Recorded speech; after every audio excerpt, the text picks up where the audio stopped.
Ganina ang to. Uy! Amo, Sara o kang bong... Hindi ko bongbong, oy! Hindi ba, oy! Sabi ninyo, mga idol, ban ang Facebook. Miski daghan nag-views ito na lang ko 12K at to. Karon. Te, ugma may bawal na, temporary ban daw ko te. Hindi na, ma-update din ang Facebook. Karon sa YouTube na lang ko. Na YouTube kay minus malag views.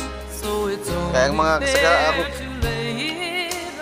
Te, pwede magbuhat og account sa YouTube para baligyan ako te sa akong negosyo. Wati ko kuha TV, Facebook page TV. Ay, kung yung nagbayay ba, huwag ka-istorya din, di ba?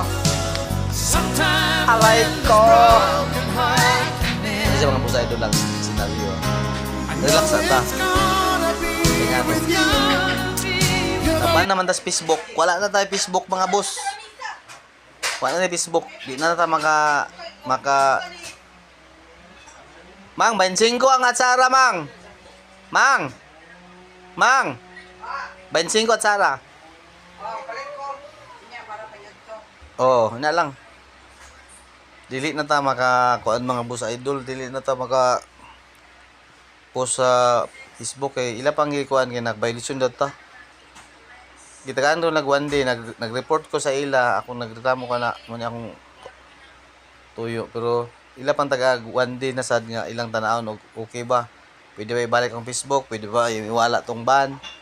Pag dili, maka-decision sila ila lang permanent ban na, di na maabli. Magbuhat na sa talagang account ani. Wa na po tayo followers, kay mahurot naman. Wa na po tayo aircon ma. Wa na po tayo followers ani, magsugo na sa tagbaguan ni. Oh. Kira, problema na. Wa magito lagi pang bantong pamalikas abot ng mga tawhana eh. Mita, naramita oh. Aro. Mita. Pagawas-gawas og mga kuan, di ba kini iban, lamlama ron ba nga.